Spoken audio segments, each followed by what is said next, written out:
സംസ്ഥാന സർക്കാരിന് ആശ്വാസം. ആഗോള അയ്യപ്പ സംഗമം നടത്താമെന്ന് സുപ്രീം കോടതി. ഹൈക്കോടതി ഉത്തരവിൽ ഇടപെടാനില്ലെന്നും കോടതി. അയ്യപ്പ സംഗമത്തിൽ പങ്കെടുക്കില്ലെന്ന് പന്തളം കൊട്ടാരം.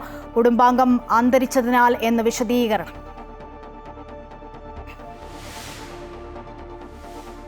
ശബരിമലയിലെ സ്വർണ്ണപ്പാളി കേസിൽ നിർണായക ചോദ്യങ്ങളുമായി ഹൈക്കോടതി. അറ്റകുറ്റപ്പണിക്ക് കൊണ്ടുപോയതിനേക്കാൾ സ്വർണ്ണപ്പാളിയുടെ ഭാരം 4.5 കിലോ കുറഞ്ഞതെങ്ങനെയെന്ന് കോടതി. ശില്പങ്ങൾക്ക് നിർമ്മിച്ചു നൽകിയ താങ്ങുപീഠം എവിടെയെന്ന് സ്പോൺസർ. 3 ആഴ്ചയ്ക്കകം റിപ്പോർട്ട് നൽകണമെന്ന് ചീഫ് വിജിലൻസ് ഓഫീസറോട് കോടതി.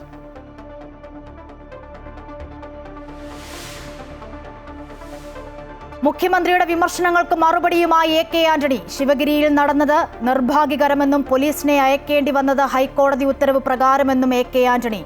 മുത്തങ്ങ സംഭവത്തിൽ ഖേദമുണ്ടെന്നും ആന്റണി.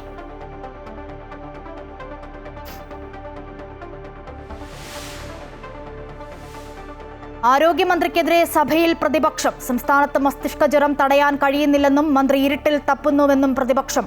അമീബിക് മസ്തിഷ്ക ജ്വരം അപൂർവ രോഗമെന്ന് മന്ത്രി വീണ ജോർജ്. അടിയന്തര പ്രമേയ ചർച്ചയ്ക്കിടെ പ്രതിപക്ഷ ഇറങ്ങിപ്പോക്ക്.